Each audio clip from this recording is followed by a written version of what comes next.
I know what you're thinking, that I'm a terrible person. That I crossed the line no real man should ever even step near. And maybe you're right. I won't argue. But if you'd felt what I felt, if you'd seen her the way I did, you might understand why I couldn't stop myself. Her name was Lauren, and she was married to my best friend. Not just a friend from work or a guy I played basketball with on weekends. Nani was my brother in all the ways that matter. We met in college, shared heartbreaks, hangovers, and half-baked dreams of making it big. When he married Lauren, I toasted to their future and promised I'd always have their backs. And I meant it. God, I really did at first. I barely noticed. She was just Danny's girl, the gorgeous one with the sharp laugh and the kind eyes. She had this quiet elegance about her, but she wasn't flashy. The kind of woman who made everyone else in the room feel smaller without even trying. Still, I kept it respectful. She was off limits, always had been, but things started to shift. Slow and sneaky like water wearing down rock. Danny started working later hours, chasing some promotion that seemed to consume him. Lauren started showing up to things alone, birthday dinners, weekend hikes. One night she sat beside me on the couch while we waited for Danny to get home from work, and I noticed how close her thigh was to mine. I moved away, barely, but I noticed then came the texts. Hey, Danny's stuck at work again. You up? At first, they were innocent, just updates, random thoughts, the kind of messages friends send. But the tone changed. She started opening up about how distant Danny had become, how she felt like a ghost in her own home. I told her I was sure things would get better, that he loved her. But the truth is, I didn't know anymore.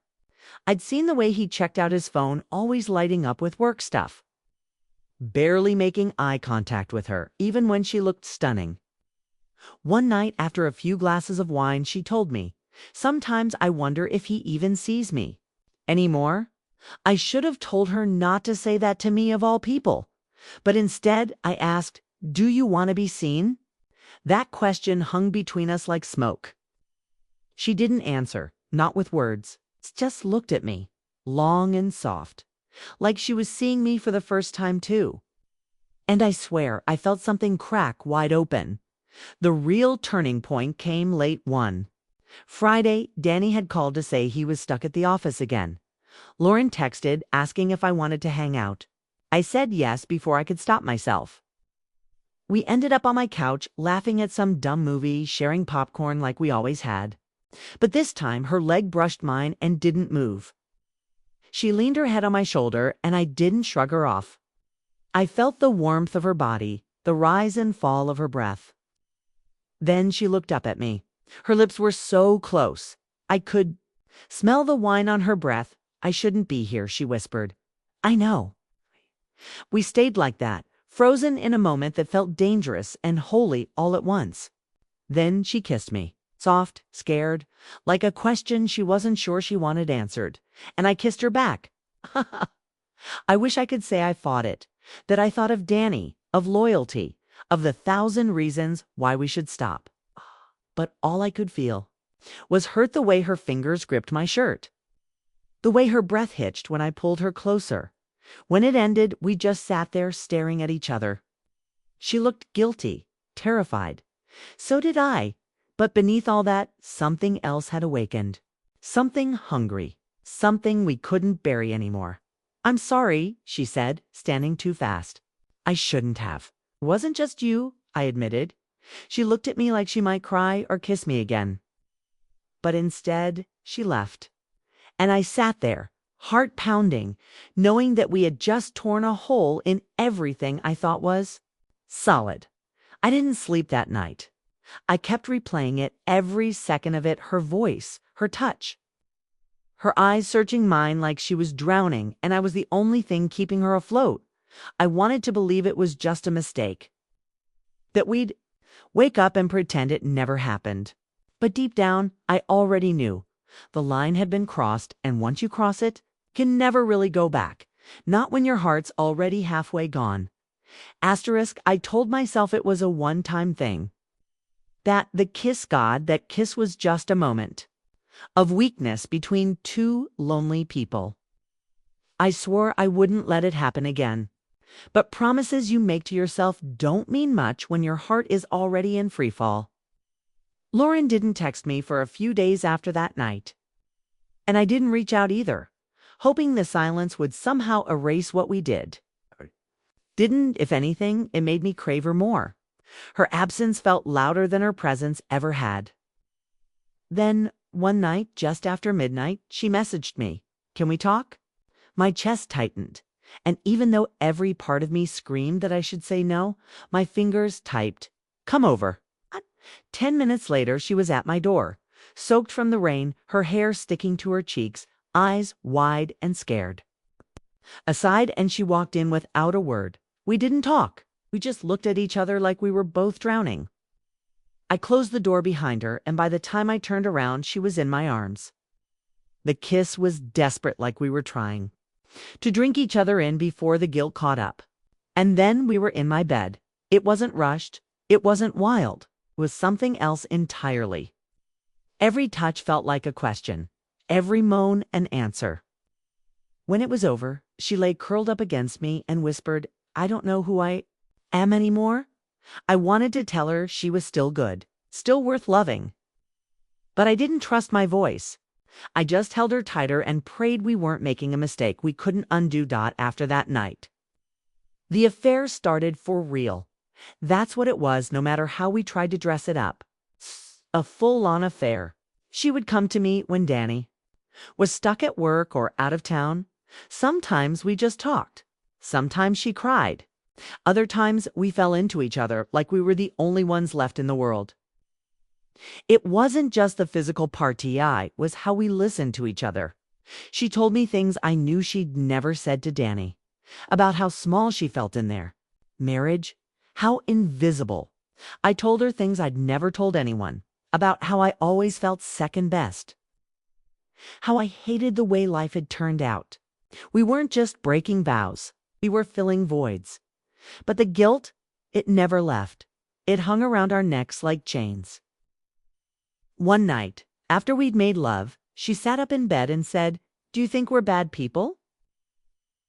I didn't know how to answer, because part of me wanted to scream yes.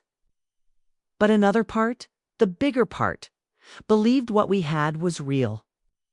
That it wasn't just sex or loneliness, it was something.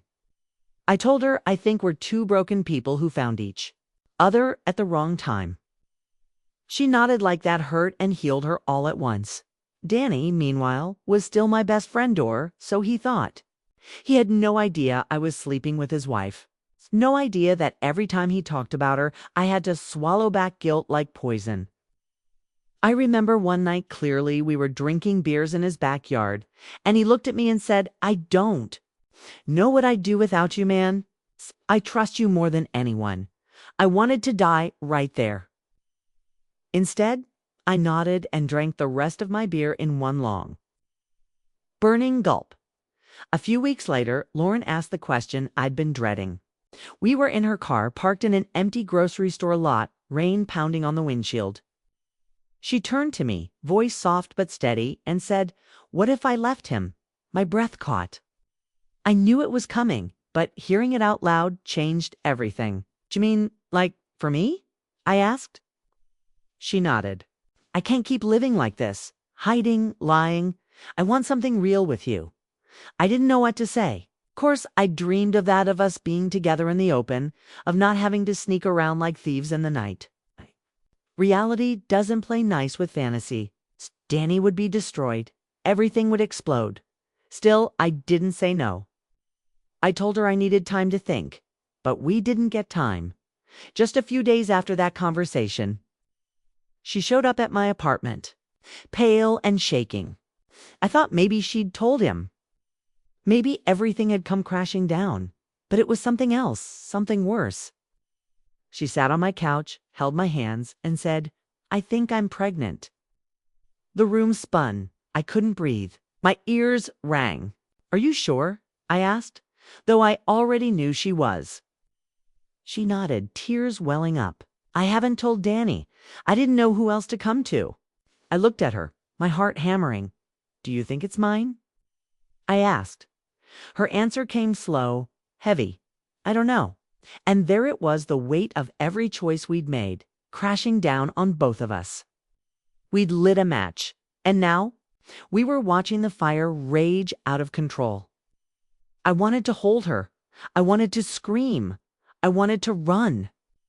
But all I could do was sit there, stunned, knowing that the secret we thought we could manage had just turned into something that would change all of our lives forever. We weren't just playing with fire anymore. We were the fire. When Lauren told me she thought she was pregnant, it felt like the world stopped spinning for a moment. I sat there, trying to make sense of what she'd just said, the weight of those words pressing down on me like a stone. The silence stretched between us, thick and suffocating. I kept asking myself if this could really be happening. Everything we'd been hiding in the shadows was about to explode into a reality none of us could escape. The question that burned in my mind, the one I was terrified to ask out loud, finally slipped free. Is it mine? Her eyes filled with tears, but she didn't answer. The uncertainty in her voice when she finally spoke was like a punch to the gut. I don't know. That admission shattered something inside me. The reckless passion that had blinded us suddenly seemed reckless beyond measure. I felt responsible, scared, confused, and strangely hollow all at once. For days, the thought of the pregnancy haunted me. I was walking through life like a ghost, caught between wanting to run away and knowing I had to face what was coming. I barely slept, barely ate.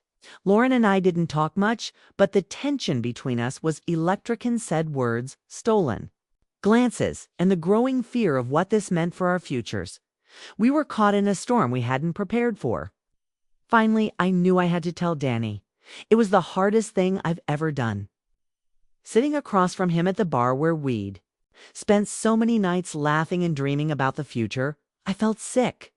My hands trembled, my throat tightened, but I couldn't keep the secret any longer. I told him bit by bit, careful to soften the blow, but honest enough that he wouldn't be left in the dark.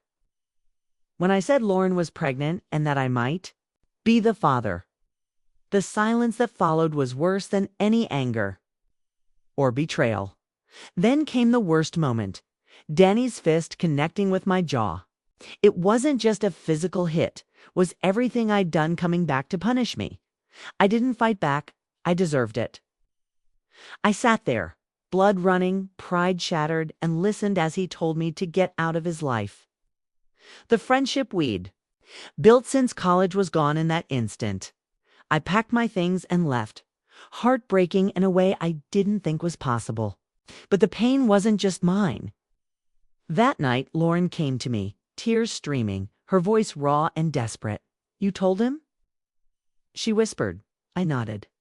She looked so lost, like the world had crumbled beneath her feet. Then she said something I wasn't ready for. I want to keep the baby. Her words hit me harder than anything. I wanted to support her, but I was scared of what this would mean for all of us. Scared of the mess we were in. The weeks that followed were a whirlwind. Danny cut all ties with me, blocking my calls, ignoring my texts. I don't blame him. I betrayed the one person who would have stood by me through anything. Lauren moved out of their house and found a small apartment across town.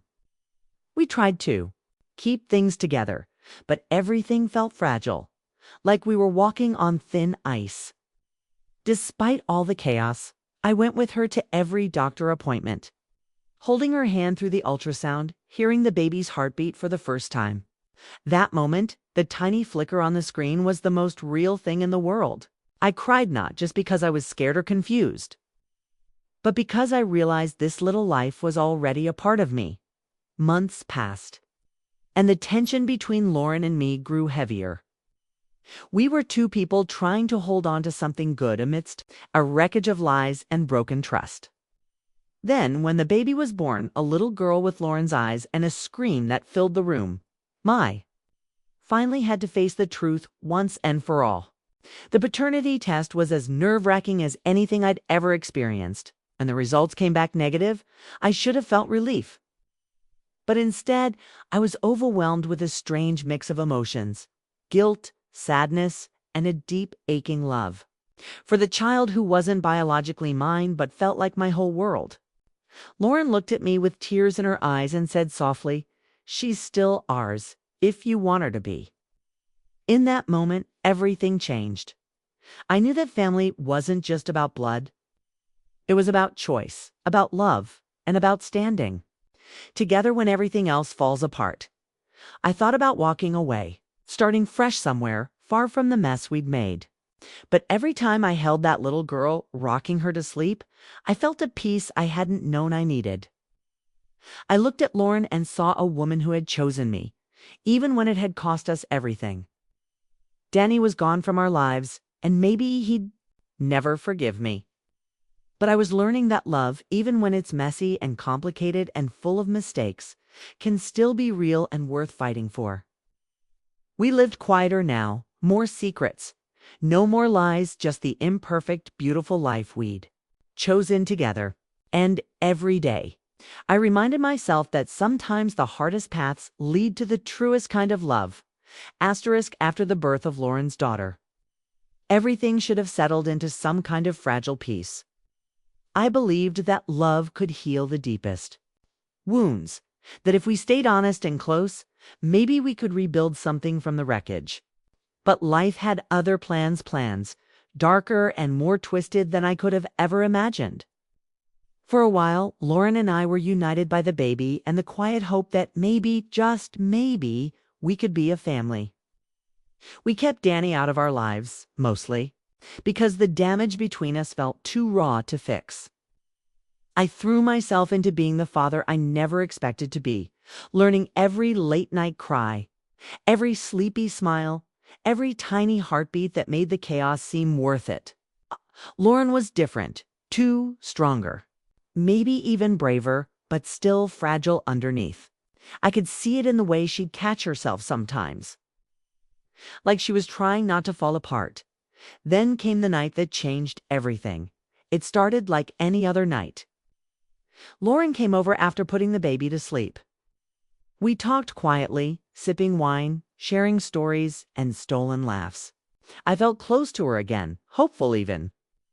But then she got a text. Just one quiet, simple, nothing that seemed out of place, except the way her face shifted when she read it. Her eyes went cold, her smile vanished. And for the first time in months, she looked distant. I asked if everything was okay. She said yes, but I knew she was lying. I pressed her. She snapped, telling me to drop it. I did, but the seed of doubt had been planted. Over the next few days, I noticed her pulling away, less texting me, avoiding my calls, hiding her phone when I walked into the room. My heart was pounding with fear. Was I losing her? Or worse, had I never really had her? Then one afternoon, I found her phone unattended on the kitchen counter. I don't know why, but something inside me broke.